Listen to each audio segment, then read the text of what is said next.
नमस्कार दोस्तों, सत श्री अकाल, आदाब, good morning, good evening, good afternoon. जब भी आप इस वीडियो को देख रहे हो और जिसके साथ भी आप अपने आप को कनेक्टेड फील करते हो, आप मेरे साथ कनेक्टेड फील करिए so that you can learn something new. मैं महेश नागर आप सभी का स्वागत करता हूं आपके अपने इस यूट्यूब चैनल जिसका नाम है इंग्लिश एंड कॉमर्स पाठशाला। एंड दोस्तों, मैं आज आपको एक चीज़ बता देता हूं कि कॉमर्स एक्चुअली थोड़ा सा डिफ़िकल्ट हो रहा है मेरे लिए कुछ वीडियोस अपलोड करना, so that I have change the name of my channel, that is English from home. So now onward you can say the channel name is English from home. आज से आप इस चैनल को नए नाम से जानेंगे जिसका नाम होगा English from home, क्योंकि आप घर बैठे ही अंग्रेजी सीख सकते हैं।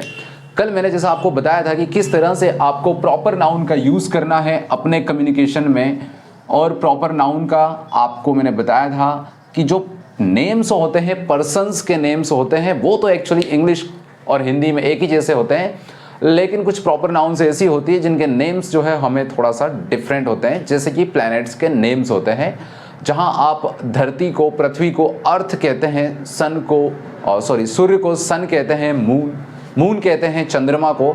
तो ऐसे कुछ वर्ड्स आप अपने लैंग्वेज में यूज़ करना शुरू करिए।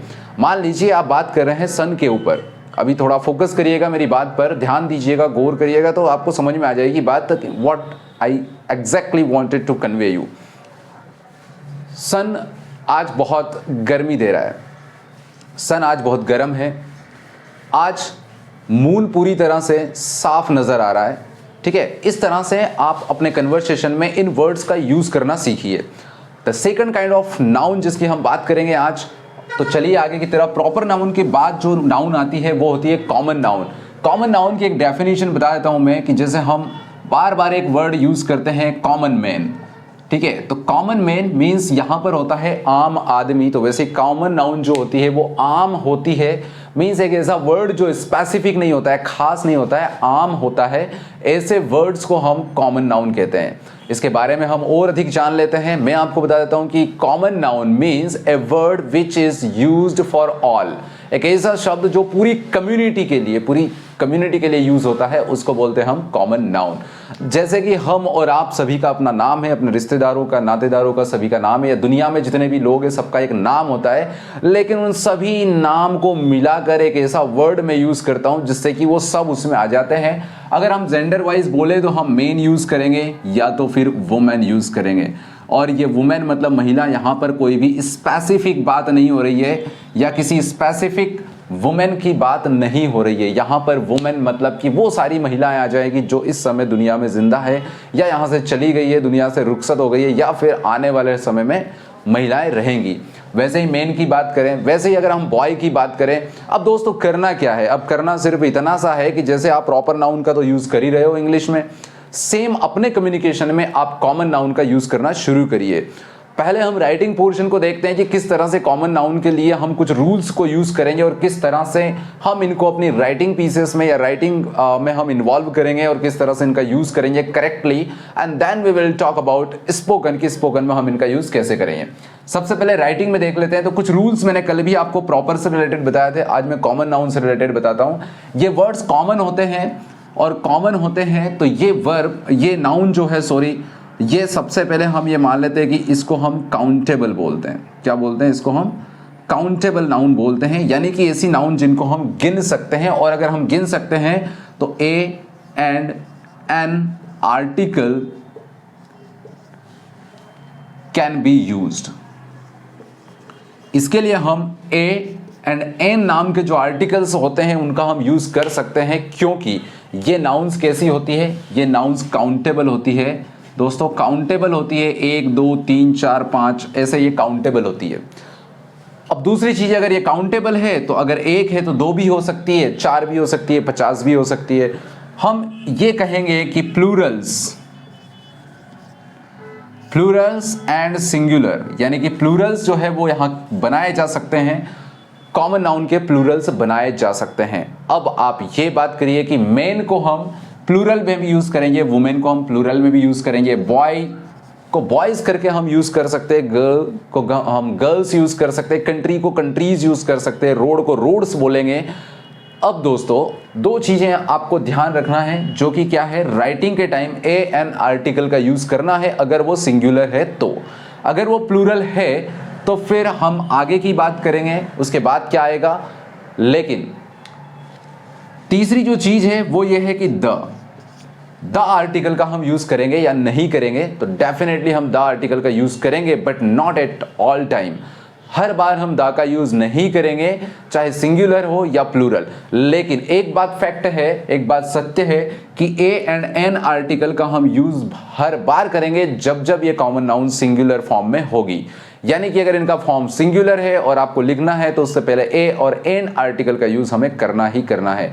लेकिन कई दफा, कई बार, कई मौकों पर ऐसा होता है कि जहां पर हमें ए एन का यूज ना करते हुए हमें द का यूज करना है, चाहे वो सिंगुलर हो या प्लूरल हो। वो कुछ स्पेसिफिक कंडीशंस रहती हैं जहां पर हम उसको यूज करेंगे, बाद में हम उसके बारे में डिस्कस करेंगे। लेकिन अभी फिलहाल के लिए मैं आपको इतना बता दूं कि हम इनके पहले क्या क्या यूज कर सकते हैं।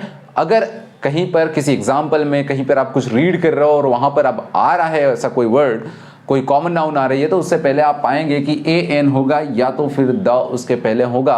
अगर सिंगुलर है तो ए एन डेफिनेटली होगा, और अगर प्लूरल या सिंगुलर है तो दोनों ही केसेस में ए द जो है वो आ सकता है, नो डाउट।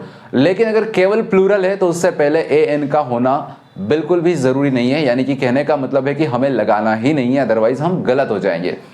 तो ये 3 रूल आपको इसके बारे में याद रखना है at the time of writing, at the time of using them in your writings. जब आप कुछ भी लिख रहे हो, चाहे लेटर लिख रहे हो, एप्लीकेशन लिख रहे हो, कोई आर्टिकल लिख रहे हो, या whatever you are writing, जो भी आप लिखना चाहते हो, अगर आप लिख रहे हो तो वहां पर हमें ये 3 नियमों का पालन करना होगा, इनका यूज करना होगा बड़ी रेजनली, यानी कि पूरी बुद्धिमत्ता के साथ। चलिए, राइटिंग के लिए तो हमने इस पर डिस्कस कर ही लिया है। अब हम इसके लिए डिस्कस करते हैं कि किस तरह से हम अपनी स्पोकन में यूज करके और अपनी स्पोकन को स्ट्रॉन्ग कर सकते हैं।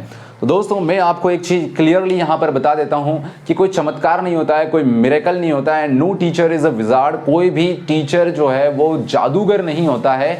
They will convey you some rules and regulations, some ways of improvement. If you will follow, you will learn. Otherwise आप कभी नहीं सीख पाएंगे। सिंपल सी बात है, जैसे मैं आपको बोल रहा हूँ, जिसको हम एक नया वर्ड हमने निजात किया है, जिसको बोलते हैं हिंग्लिश।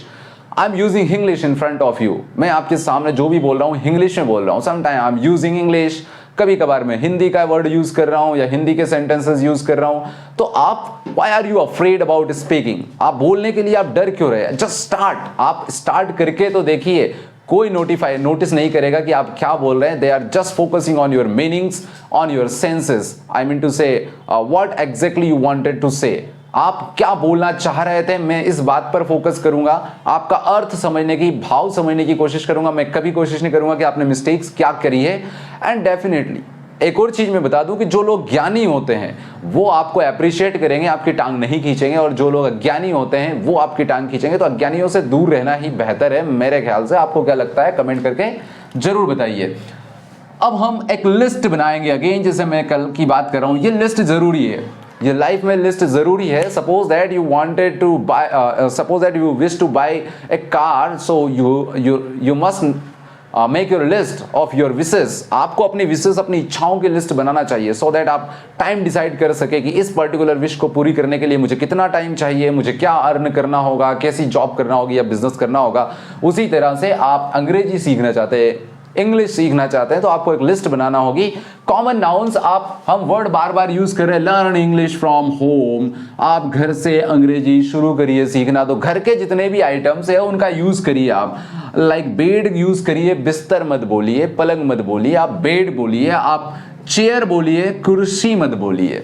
आप चेयर बोलिए, कुर्सी मत बोलिए, आप स्टूल बोलिए, आप पेन बोलिए, जो कि हम यूजुअली बोलते ही हैं, ठीक है। आप गेट बोलिए, दरवाजा या फाटक मत बोलिए, ठीक है। आप वेजिटेबल बोलिए, आप वेजिटेबल बोलिए, सब्जी मत बोलिए, ठीक है। ये कुछ वर्ड्स हैं जो धीरे धीरे आपकी टंग को फ्रेंडली हो जाएंगे, यानी कि आप इनके हैबिचुअल हो जाएंगे, इनकी आदत आपको डल जाएगी। एंड मैं ये कह सकता हूं कि धीरे धीरे धीरे करके आप इन एक एक वर्ड से दो दो वर्ड यूज करेंगे एक एक सेंटेंस में, फिर स्लोली हम आते हैं कि किस तरह से सेंटेंस हम बनाकर बोलना शुरू कर देंगे।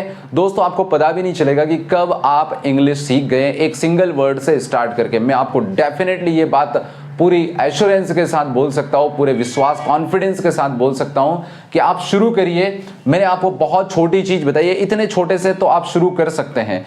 डोंट केयर अबाउट अदर्स, फिर बोल रहा हूं, दूसरों के बारे में परवाह मत करिए। Don't care if you are missing some pronunciation, अगर कुछ प्रोनाउंसिएशन आप मिस कर रहे हैं तो बिल्कुल अपने एसेंट पर स्टार्टिंग में फोकस नहीं करना है। इनिशियल लेवल पर आपको फोकस करना है। व्हाट आर यू स्पीकिंग, आप बोल रहे हो, क्या बोल रहे हो, हिंदी या English. If you are using the words of English, then definitely you will improve. If you are facing some hurdles or you can say hesitations, अगर कोई हिचकिचाहट हो रही है ना तो जस्ट निकाल के फेंक दीजिए। यार एक चीज बताइए मुझे कि आज आप काम करेंगे तो आपको पैसा मिलेगा and definitely you can buy your desirous things, जो भी आप चाहते हो वो चीज़ें आप खरीद सकते हो।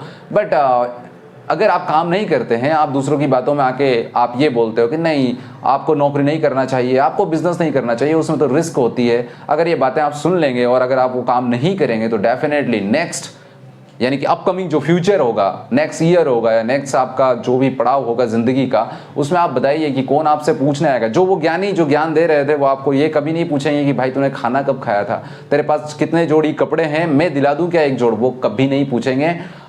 आप इस चीज़ को हमेशा याद रखिए। और एक चीज़ और मैं आपको बता देता हूँ कि दुनिया में कई सारे लोग आते हैं चले जाते हैं, कुछ अपनी यादें छोड़ जाते हैं और वो हमारे दिमाग में रह जाती है, लेकिन उन यादों से भी कुछ नहीं हो सकता है, केवल हम उनको मिस कर सकते हैं because we are emotionally attached with them.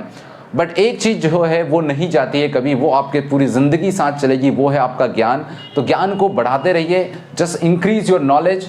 और आप ये लिस्ट पर फोकस करिए, ये लिस्ट बनाइए and start using the words. मैं आपको बोलूं कि पहले दिन में आपने 2 वर्ड्स यूज करना शुरू कर दिया है।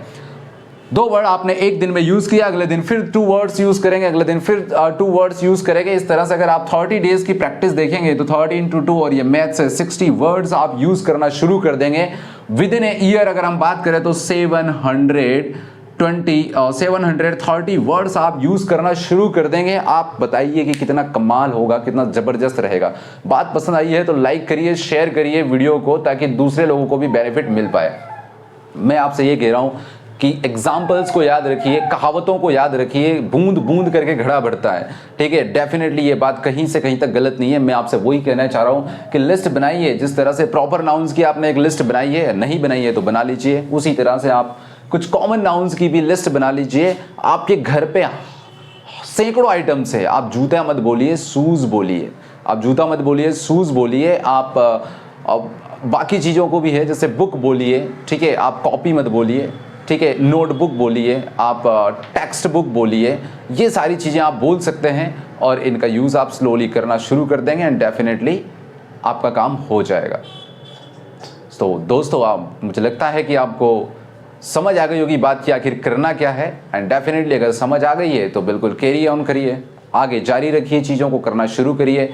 आई होप कि आप इस बात को इग्नोर नहीं करेंगे एंड डेफिनेटली अगर आप इग्नोर नहीं करेंगे तो आप इंग्लिश सीख जाएंगे। और अगर इग्नोर कर दिए तो ये वही बात हो गई है कि ढूंढने से भगवान मिल जाता है। कोई ढूंढे तो सही, कोई शिद्दत से पत्थर उठा के फेंके तो आसमान में छेद हो जाएगा। ठीक है दोस्तों, तो आज के इस वीडियो में इतना ही। मैं यहीं पर क्लोज करता हूँ। Wish you all the best and thank you very much for watching this video.